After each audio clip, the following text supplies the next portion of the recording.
So you've been foster care, both been foster carers with Banya for a while. Mm-hmm. So could you please tell me why you care? Well, I think both of us, but I've always loved children. From when I was a child, even when I was a teenager, I loved babies, things like that. And I think as we grow up, we've got family friends, almost sisters, foster sisters, and they suggested that we would be good at it because we looked after their children and had them most weekends. And I think that every child and young person needs someone to care for them and to advocate for them, and sometimes to fight for their corner or for their rights. And I think everyone needs a mum for when their own mum perhaps can't do the job for them, and for whatever reason. That's one of my main reasons, and I love the life. We both have fun, and that's I suppose basically why I care. So, what about you? Well, for me, I suppose growing up, we were very lucky in the fact that we had caring parents, grandparents, family friends and uncles. And I had a friend, a very close friend, which we referred to, who wasn't in that situation. And I think it showed me that you need someone, just one person. If you have one person in your life that cares for you and shows an interest, then it makes your whole life worthwhile. And I think if you care, other people see that you care, and I think it has a knock-on effect. And if you show that you care, then other people also learn to care. And as Jill said, it's a way of life, and it's an enjoyable way of life. Hence why we've been doing it for over 20 years. Wow. Yeah, I mean, we don't really think of it as work. I mean, I think I started doing it when I was about 40. I always said I wanted to retire at 40, which is what I think I achieved. Although other people might not think of it as that, and sometimes it can be hard work, but it's more of a way of life, I suppose, a vocation.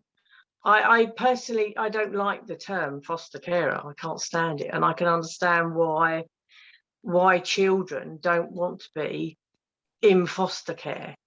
I think if there was another, we call ourselves mums with a Z because there's two of us, which means that we're different from their birth mum. But I think that we say that we look after children. So we don't, if someone says, oh, what do you do? Well, we don't say we're foster carers. No. Because it's become associated with I don't know, a label. So we just say we look after children. And we've done that. We've been doing that for over 20 years. Yeah, a long time. So and I think because we've been doing it for so long, we've had an awful lot of young children and young people come back to us as adults, and they have now learnt, which is what I said earlier, if one person in your life shows you how to care, it then teaches that person, and they have now come back to us as adults, and they are showing us how it's impacted on their lives and how they have learned and share the care, and it's passed on, and we've seen that recently, haven't we? Yes, we've got them all. They're all coming back as adults, hanging back. It's like, oh, flipping it, which is lovely because we've grown all these extra grandchildren, which comes expensive at Christmas and birthdays. Yeah. So but it's what it's all about. Isn't it? It is what it's all about. It actually puts a permanent smile on your face when they come back. Yeah. Sometimes they are a bit of a a challenge, you know, and it's like all children when they come back, you know, sometimes, you know, they can be. But one of the girls that's come back at the moment, which we had when we were still in East Sussex, we only had her for with her two sisters for 6 months. We went to her wedding, all of us, the other week. She's a couple of weeks ago. She's totally sort of back in the family. Her children are kind of like new grandchildren. And she said that we taught her so much of what family life could be like. Which is, as I said, she's now passed that on. Yeah, and she's a brilliant mum. Amazing mum. To her two little boys.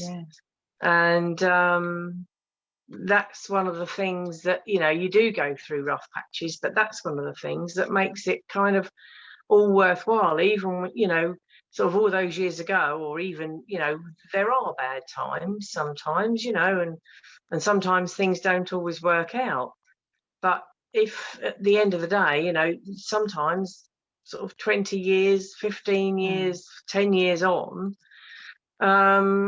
when you realise or you find out what an impact that you did have and what a positive, and some of the things that they remember, we don't remember. You know, you think, oh, okay, oh, I remember that, you know.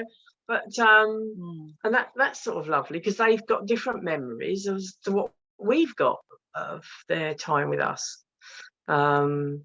We recently had one of our previous girls that came back, and she stayed for a couple of nights. She hasn't seen us for about 2, maybe 3 years also because of the pandemic. And I even I managed to find her duvet cover and put that back on, and it was just like, that's my duvet cover. I can't believe it's like going back to my old room, and it's, you know, and it's lovely, wasn't it? It was just such a nice experience for her. And we coming home, yeah. And a lot of them say that it's like coming home, and it's rewarding. And hopefully you've done something to help. Within that weekend, we helped her with an interview. She's now got a job, and she starts Wednesday. Yeah, Wednesday. So wow, that's amazing. It just shows like. It just shows how much, like you said, you only fostered one girl and her sisters for 6 months, and you went to her wedding. It just shows, like, even the small amount of time they are with you, the huge impact you have on them. But we always try and have fun. They, however long they're with us, they are completely a part of our family. And although we don't have a very big birth family, we have a massive family of people who we class as family and class us as family, friends, who and everybody, including our own actual birth family, treats all of the children that come to us as family. No matter how long they're with us, they are family, and they understand that. And so even years later, you know, when they're all coming back, we're going, oh, do you remember Auntie so-and-so? Well, they know they'd love to see you. And in fact, we couldn't take Casey the other week because just because of the simple reason that our family, you know, the friends were so busy, they had other people, and she wanted to see, you know, she wanted to see them, and they wanted to see her. They would go, oh wow, she's back, you know. So we always take them on holiday. They always come on holidays with us. Everything we do, we very rarely have respite, you know, from, you know, it's breaks on, and we have sometimes they maybe once a year we have like 2, maybe 3 nights away. Well, we have, last few years we have, but well, up until the pandemic, of course. Yeah. So but we all trek off. Hence, but because the older girls are in their 20s now, they are our backup carers. If we want to have a jolly away for a couple of nights, which isn't very often. So it just shows like the reason you care is because even the smallest amount of time you're with them, it's a knock-on effect, because it's like you put in like the amount of effort and you welcome these people into your these children into your families, and then they go off and they become part of your family. Like they come back absolutely. and you see the progress, maybe 10, 15 years later. And it's that progress that is so rewarding for you. And I think, as I said, I think that's just, if you've got someone that shows an interest and shows you the care, we all want someone, don't we? Exactly. To say well done, and that I love you, and give you a hug if you want it. We all need that.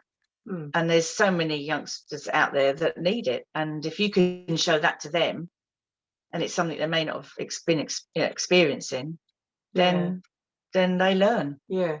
And we never force hugs upon them, obviously. Oh, no. But they know that if they want a hug, they can have one. Yeah.